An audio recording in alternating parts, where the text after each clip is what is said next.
Very good evening to all of you. Thank you very much for joining us again today evening for this special media briefing during the visit of Honorable Prime Minister Shri Narendra Modi to the United States of America. As you know, he arrived here on the 22nd, and today was effectively the second day of his detailed engagements in Washington. To give us a sense of the important meetings that happened today, we have the privilege here of having with us Foreign Secretary Shri Harshvardhan Shringla, Ambassador to the United States of America Shri Taranjit Singh Sandhu, as well as Mrs. Vani Rao, Joint Secretary of the Americas Division in New Delhi. As always, I would request Foreign Secretary Sir to say a few words to give an outline of what exactly happened, and then we'll take some questions. Sir, the floor is yours. Thank you, Narendra. Namaskar and good evening to all our friends. As you know, today was the second substantive day of the Prime Minister's visit to the United States. He had his first bilateral meeting with His Excellency Mr. Joseph R. Biden, President of the United States of America. Prime Minister also participated in the Quad Leaders Summit. As you know, we had a virtual meeting of the Quad Leaders Summit in March earlier this year. This is the first in-person meeting of this group, along with President Biden, who hosted the summit, but also Prime Minister Scott Morrison of Australia, Prime Minister Yoshihide Suga of Japan. The Prime Minister will depart later this evening for New York. Tomorrow morning he is scheduled to address the 76th session of the UNGA. He'll be the first speaker in tomorrow's session. Yesterday, as I had conveyed earlier, the Prime Minister had met the Vice President of the United States, Kamala Harris. He also had bilateral meetings with the Prime Minister of Japan, Prime Minister of Australia, and met separately a number of US CEOs of major corporations. In the meeting with President Biden, as I said, this is their first in-person bilateral meeting since President Biden assumed the presidency. It was a meeting which was characterized by warmth, cordiality. It was both productive and timely. The leaders on a broad plane acknowledged that the comprehensive global strategic partnership between the two countries was firmly anchored in a shared commitment to democratic values and common strategic interests. The discussions were wide-ranging, but what was very evident was that the importance both leaders placed on dealing and combating with the COVID crisis. Both leaders, I think, were able to brief each other on their experiences in dealing with COVID. Prime Minister expressed thanks for the solidarity shown by the US government and people of the United States when we had our second wave of the crisis, the support we received at that time. President Biden appreciated India's role as a country that had extended assistance to countries across the world, including through pharmaceuticals and vaccines. He was also very impressed with the whole of government approach and the steps taken by the government of India to deal with the second wave, and the level of recovery and the swiftness of recovery was something that was commented on very favorably by President Biden. There was a discussion on vaccines. I think President Biden felt that he appreciated the decision of the government of India to resume exports of vaccines from October. He said that the US itself had announced significant increases in their own efforts to distribute vaccines. This also came up in the Quad, and I'll brief you about that as well. Essentially, the sense that Indian vaccines, which were of quality, which were affordable, which could also be scaled up significantly, would make a difference in terms of the availability of vaccines and dealing with vaccine inequity in the developing world in particular.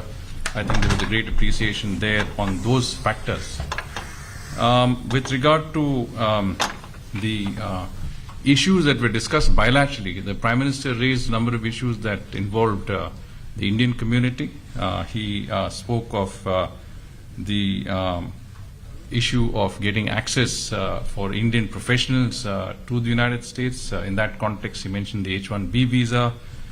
He also spoke of the fact that many Indian professionals who worked here contribute to Social Security. The return of those contributions when they leave the United States is something that did affect a number of people Indian nationals who worked here, and that he requested that this matter be looked into.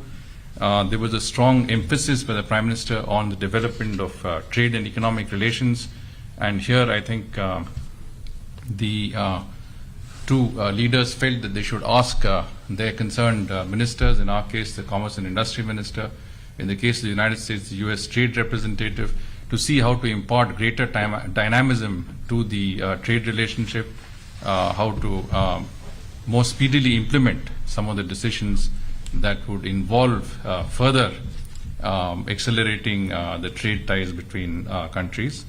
There was also a discussion on the TRIPS waiver. There was appreciation of the U.S. decision to support the initiative by India and South Africa to seek a waiver of IPR on vaccines, so that at the WTO, so that vaccines could be made more widely available, particularly in the developing world.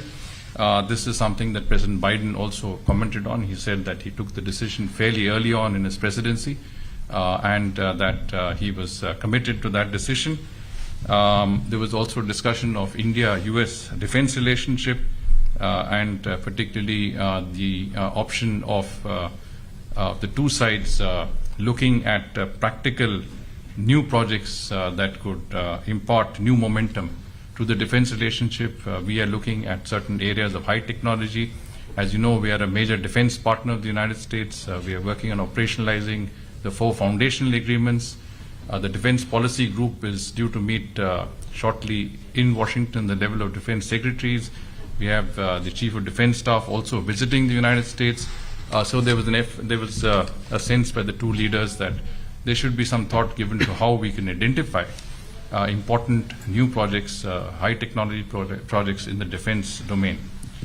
There was some discussion on our cooperation in the UN Security Council. There was appreciation of our presidency of the Council, especially on the issue of Afghanistan, but also on the overall cooperation that we have with the United States in the UN in general and the Security Council in particular.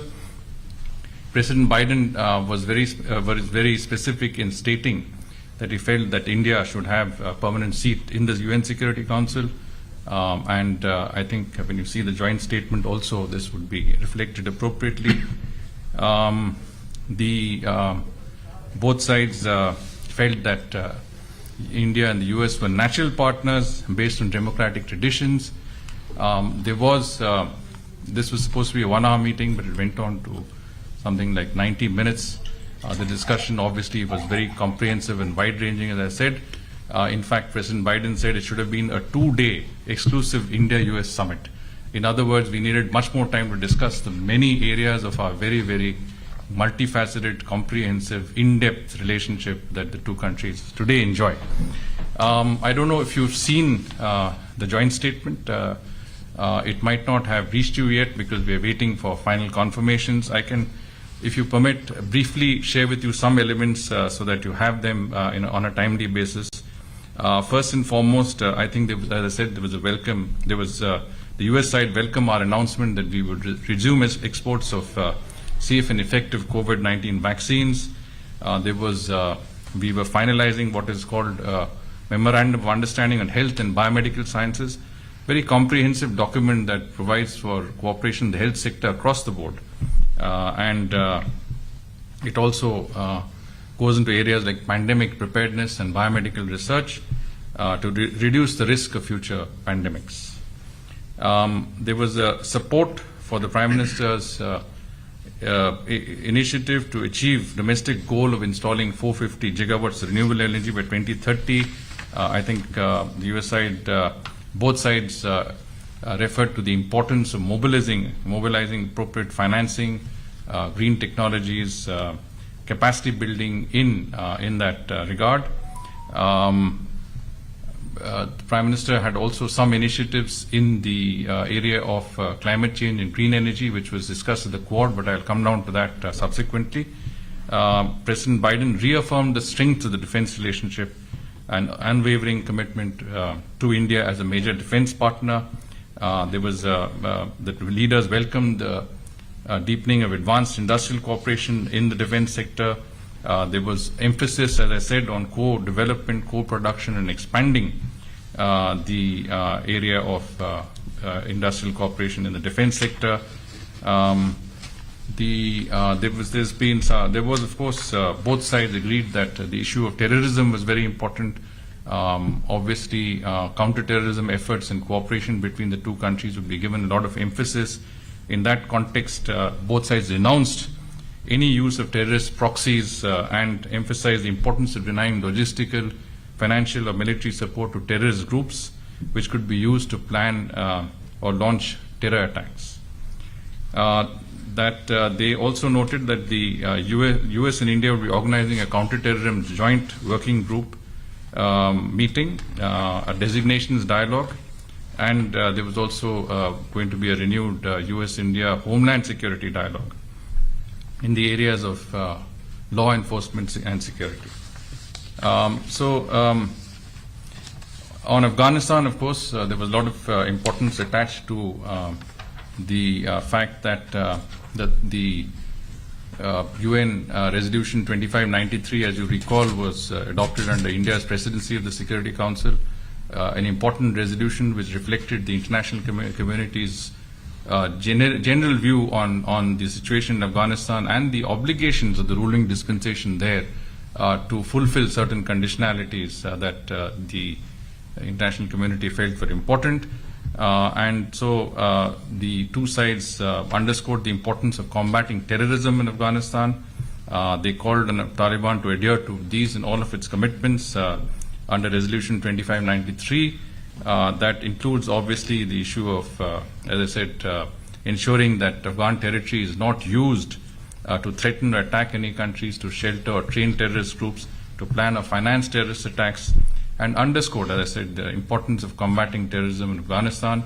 It also called upon the respect to human rights of women, children, minorities, provision of humanitarian assistance and access to humanitarian workers, and of course called upon the two sides to secure an inclusive political negotiated settlement in Afghanistan. So this is an important point. I think the fact that the government, the current dispensation and the ruling dispensation did not appear to be an inclusive one, that did not involve the ethnic minorities of Afghanistan to the extent that it should, that it did not include participation of women in the government, and was, I think, a point that was noted. It also, I think, there was very careful consideration by both sides on the support given to certain hardline elements in that country, including terrorist groups, by a certain neighbor of Afghanistan. I think there was a clear concern expressed in that regard on Pakistan's role in Afghanistan and their continuing support for a certain approach that did not seem to be conducive to the international community's expectations of what Afghanistan should be like. And as I mentioned, Resolution 2593 is the gauge by which the international community would judge that situation in that country and developments thereof. As I mentioned, trade was an important factor, trade and investment relations, and the areas of technology, in particular space, cyber, health, etc., AI, 5G, 6G, cyberspace, vulnerabilities in cyberspace, and these are important things. You would have all seen the remarks that the Prime Minister made when he first met President Biden. It's from our perspective encapsulated our approach to the relationship. I'll try and walk you through some of what was already conveyed by the Prime Minister, who envisioned a decade of transformation transformational partnership in the US-India relationship, articulated by what he called, emphasis on tradition, technology, trade, trusteeship, and talent. Tradition being democratic traditions and values which both our countries enjoy. Technology being the most important driving force in the world, but in particular in the US-India relationship. Trade, given the strong complementarities between Indian and US markets, increasing bilateral trade was a priority. Trusteeship was the instrumental in dealing with the emergent global challenges of climate change. Trusteeship as in India, including what was espoused by Mahatma Gandhi himself, for the planet was the way that we secure the future, the planet for our future generations. India believes, has always believed in a close link with nature and living in harmony and compatibility with nature. So trusteeship of the world given to mankind is something that was mentioned. And finally, talent. Talent which signifies the people-to-people linkage between our two countries, which is manifested by the contributions made by the Indian American community. And I think the 5 T's in some senses summarize our relationship, and I repeat: tradition, technology, trade, trusteeship, and talent. The Prime Minister viewed the India and the US, as I said, as natural partners, endeavors to consolidate and strengthen our partnership of trust so that we can together make a difference. And of course, the fact that I think President Biden noted that India and the US working on issues that were not only bilateral but regional and global in nature made a difference to the way we can shape the world around us, in particular our own region, the Indo-Pacific region. Let me come down to the second part of the day's meetings, which was the Quad. Again, a very, very important meeting. You're all aware that this is the first in-person Quad summit that has taken place with the leaders of all 4 countries present with high-level delegations. The meeting enabled the leaders to share views on contemporary issues in the region. They shared perspectives on the situation in Afghanistan, emergent challenges in South Asia and the Indo-Pacific, reaffirmed their commitment to work together to contain the COVID-19 pandemic and work towards preventing other pandemics that would come in the future. Evolving a common approach to emerging technologies, cybersecurity, and addressing the challenge of climate change was something that the leaders discussed. They took stock of the factors that could address the COVID-19 pandemic, in particular the vaccine partnership. This was considered the most important of the deliverables that Quad is looking at, most immediate and most imminent also from the point of view of the concerns with COVID-19. In that context, the Prime Minister announced not only the resumption of vaccines, but at the request of the Quad, the Prime Minister said that India would make available 8 million doses of Johnson & Johnson vaccines, which is the Janssen vaccine, which, as you know, is manufactured in India by Biological E. This would be ready by the end of October. It would be compatible with our decision to export vaccines. And of course, I think Quad will pay for the vaccines. India will provide a certain, will of course bear a certain share of those.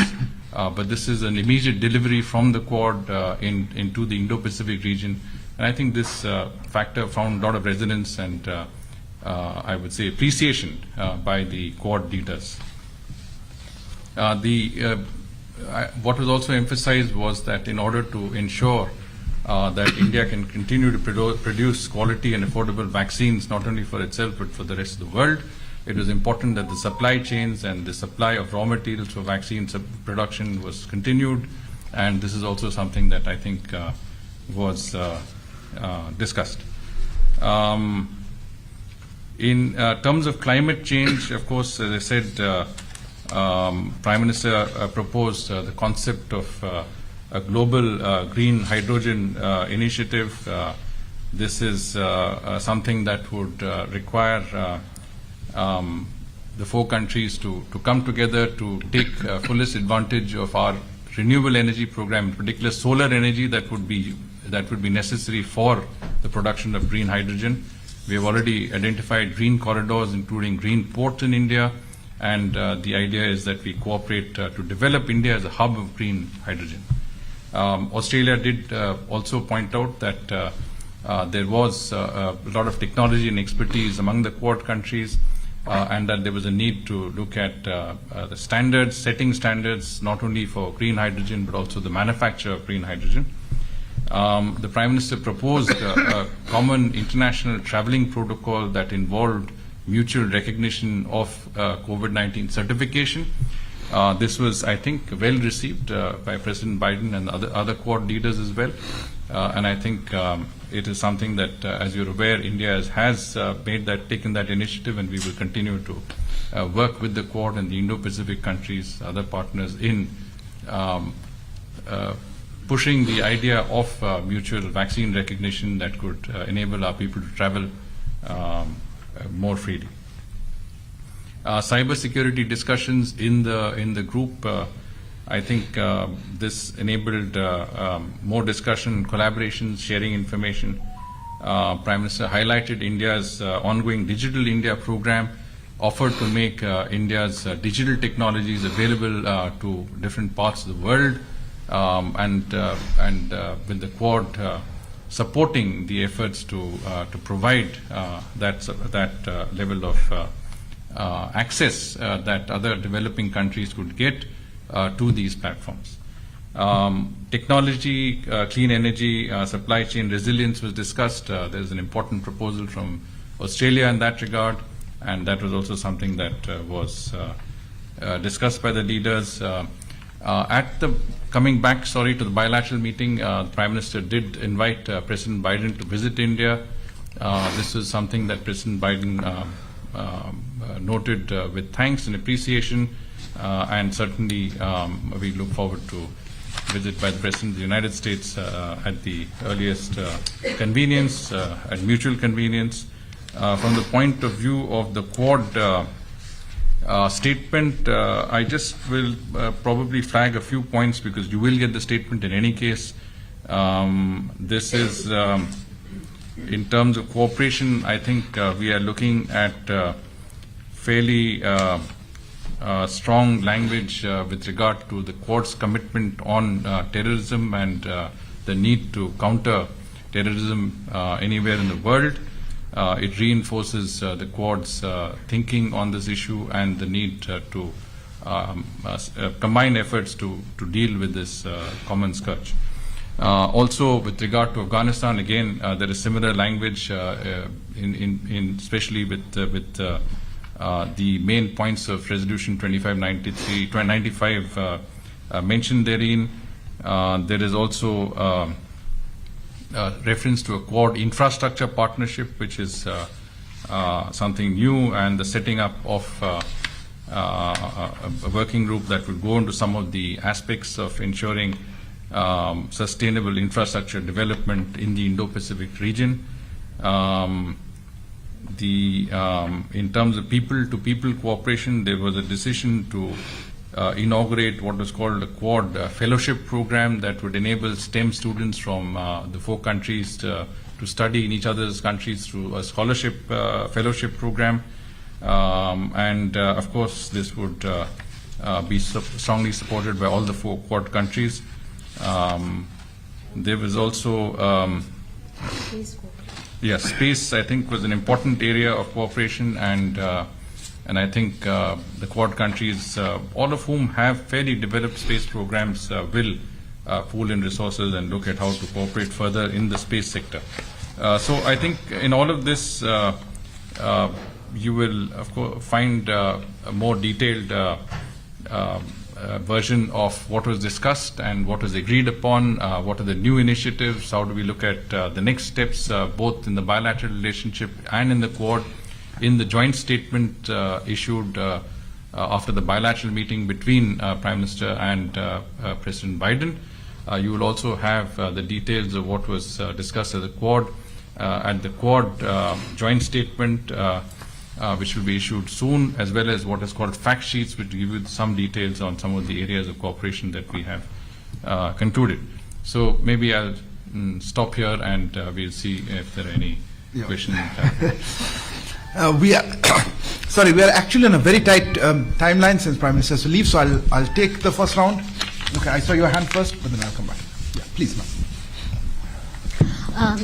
Mr. Foreign Secretary, the comments from President Biden before the bilateral meeting on democracy were rather pointed, if I may say so, and I was wondering how India looks at it. He says, shared responsibility to uphold democratic values, commitment to diversity, family ties, etc. Then he again points to Mahatma Gandhi's birthday and it's like talks about non-violence, respect, tolerance. Do you think there's a message here? Here, please. Once again, one by one. Okay, I think yours. I'm Palki Sharma from Beyond. You spoke about the infrastructure partnership. Can you detail something on the scale and the scope of this, and is this in any way comparable to China's BRI, which has pushed countries into debt? Also, is Quad going to have a military dimension?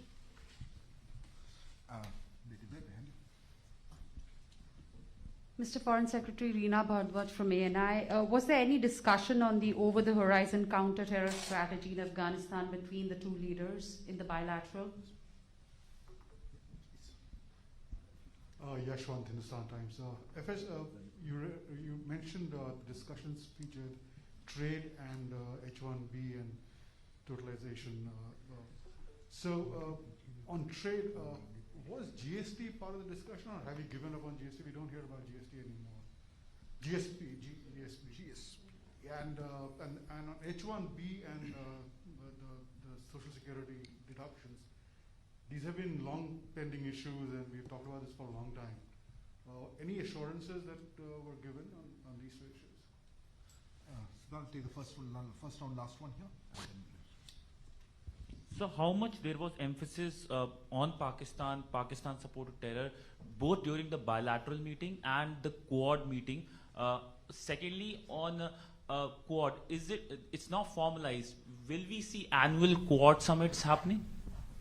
You're related to this? It's a corrected question. Okay. How specific was reference to Pakistan in the context of the situation, regional situation in Afghanistan, and particularly its connection with terror? Also, part B of the question, was there any specific mention of China when Quad meeting happened? Okay, I think we'll stop. So, That should keep us busy for a while. Questions.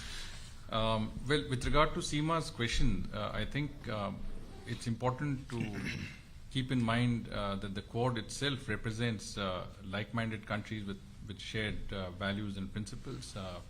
The most important of those is represented by the fact that we are all democracies. We are vibrant democracies. We are, in many senses, whether it's large or old, but we have been at that process for some time. And I think, like any other democracy, there is always room not only for self-improvement, but also room for working with other countries on the fact that working with other democracies across the globe. And I think Quad's real focus is to see how we can work with other like-minded countries in the Indo-Pacific region. So democracy is an important factor that binds us together, but it's also an important factor that enables us to work with other democratic countries and work within democratic frameworks. So I would see the President's remarks in that context, that we are all countries that have the points you mentioned in terms of shared responsibilities, diversity, family ties, emphasis to family ties, emphasis on non-violence, tolerance, respect, are those that we fully believe in. And in fact, India is ingrained in exactly those areas that you mentioned. So I would see it as a reaffirmation of our democracy, a sense of the fact that India and the United States represent two vibrant, dynamic democracies that are on the move. Palki's question on the infrastructure initiative of Quad, I think this is the new partnership that we're looking at, which would look at mapping the region's infrastructure needs, coordinating regional needs and opportunities, providing technical assistance, empowering regional partners with evaluative tools, promoting sustainable infrastructure development. I think the idea is to provide certain standards to ensure a certain level of transparency. I have to say that the way we look at things, it is not in comparison to any other parameters that are there. I think the Quad is working on its own defined objective of seeing a free, open, transparent, inclusive Indo-Pacific region. Prosperity in the Indo-Pacific region is an important factor. Towards achieving that objective, I think an infrastructure, a partnership is something that is desirable. It would also, I think, have the support of many of our other partners in the Indo-Pacific. As I said, we are working with many other partners. We see ASEAN as central to the Indo-Pacific strategy of the Quad.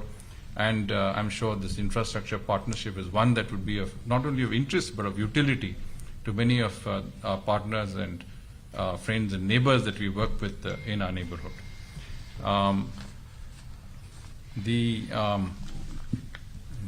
think Reena had a question on counter-terrorism strategy. I think I spent some time explaining about some of the discussions within Quad on counter-terrorism. If you see both the joint statements, which are bilateral, as well as the one of the Quad, there is strong language on counter-terrorism. There is a strong emphasis by all countries, I mean the Quad countries, but also in our bilateral relationship with the United States on the issue of counter-terrorism. This is an important issue, one of the most important issues that we are dealing with today, one of the most critical issues that the Quad and India and the United States are considering, and certainly one that has found ample amplification both in the discussions as well as in the outcomes of these discussions that are there.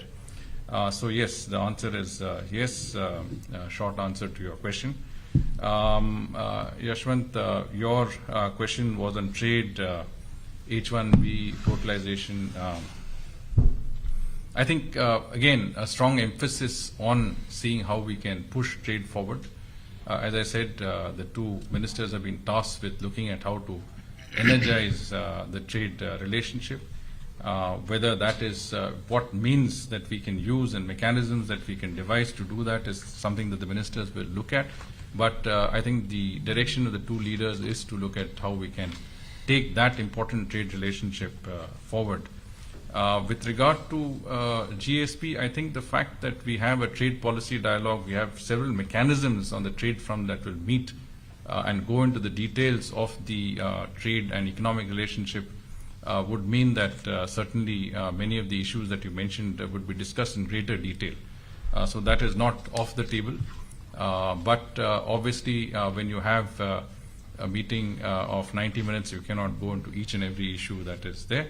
But the larger, I think, overriding sense was that all these aspects would be discussed in some detail. I don't know if the master wants to come in and say anything more on the trade part, the economic side.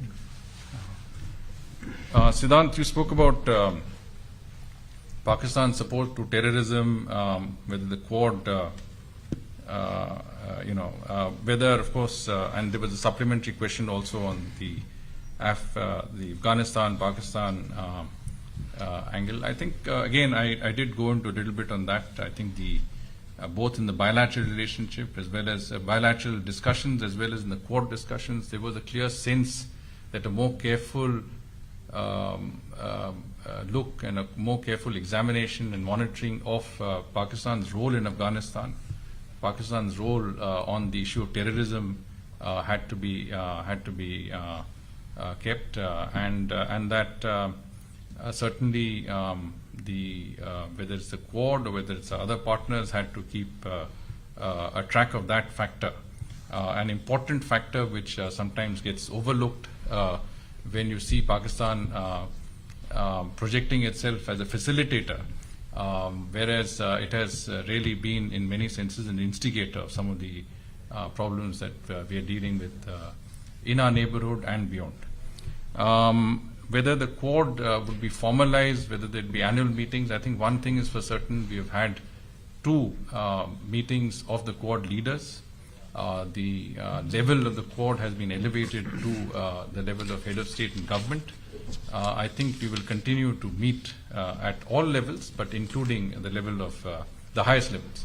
So Quad has been elevated to the highest levels. I think you will see regular meetings of the group. You will see more activity and more, I would say, pointed deliverables. If you see the vaccine area, the fact that we are already talking about delivery of significant quantities of vaccines to the Indo-Pacific is a sign of delivery within a few months of the first Quad summit being held. That shows that Quad is serious about what it's doing. It shows that the members of Quad have a certain focus that is very concentrated on outcomes, that the leaders are committed to ensuring that Quad has a certain level of outreach to the Indo-Pacific region. And India, of course, through its contribution with affordable, high-quality vaccines, is at the center of that delivery. Thank you. Yeah, sorry? My follow-up question was whether it will have a military dimension. Right. Yeah. And whether China was specifically mentioned in Quad. Well, let me say that ask Palki counter question. I mean, in all of this, do you see a military dimension? Whether we are talking about the joint statement, about what I mentioned, an array of global initiatives that are positive and proactive in nature, whether it is vaccine cooperation, climate change cooperation, cooperation in critical and emerging technologies, infrastructure development, space cooperation. I think you will see that it is strongly loaded in what the Prime Minister calls working for the common global good, working for humanity. I think Quad's success lies in its ability to work with its partners in the Indo-Pacific region, with our ASEAN partners, other friends and neighbors, in ensuring that we work with them, we co-opt them, we provide options that are of utility to them. And I think that is the important message of the Quad as it stands. We'll just have a few more questions. Yes, please. No, not a second round, please. Yeah, right there. Thank you. On Microphone. Yeah. Okay. yeah, so I can. Yeah, just quickly. Just to President Biden said about the launch of a new chapter in the history of India-US relationship. So what has ended with this chapter, and which is on top of this new chapter? And secondly, sir, on the Biden's mandate, the Prime Minister spoke about he brought some documents which prove that the relationship with the Biden family. Can you give us some insights into that document? And when the Prime Minister sorry, I think we'll have to keep it close. Yeah. Last question, yeah. No, last question there, yeah, please. Sorry, we just run out of time. This is the last one. Sir, Maha Siddiqui from CNN News 18. Sir, trade is such an important component of the India-US relationship, but we haven't really heard much in the Biden tenure about the possibility of a trade deal. Has it been put completely on the back burner, and why? Okay, so very briefly, because we are running out of time and there's a hard stop because Prime Minister has to leave for New York. Of course, I think we are scheduling another press interaction in New York. So if some of you are going to be there, feel free to ask your questions. Why is it a new chapter in the relationship? Is that it's an evolving relationship. It's a fast-moving relationship, and it's a relationship that has acquired tremendous momentum. Take the economic relationship. I mean, I think 10 years ago we were not even at $100 billion. Today we are, at $150 billion. Today, at the investment situation, you've got, a very large number of U.S. companies that have invested significant sums in India, Indian companies in the United States. So there is a bilateral element that is really swung in a positive direction in the recent past. So as we look at all this, we look at a strong, new chapter. In other words, we have we're moving so quickly that we are developing new chapters. Anything else you think that? With the family, there is a lot of research going into that. I think the fact that there were 4 different families that went by the name of Biden in Maharashtra needed some examination. Our Joint Secretary Americas has done extensive research on that issue. At another time, we will share some of the Biden family stories when it comes to India. With regard to whether a free trade agreement or a limited trade deal is off, I think that is not correct. The fact that the minister and the 2 ministers being tasked with looking at how to impart dynamism actually leaves it wide open to the different mechanisms we can resort to impart that dynamism. Okay. Sorry, I think we'll have to close it here. Thank you very much. Thank you. Yeah. But I also leave my pad with this. Just keep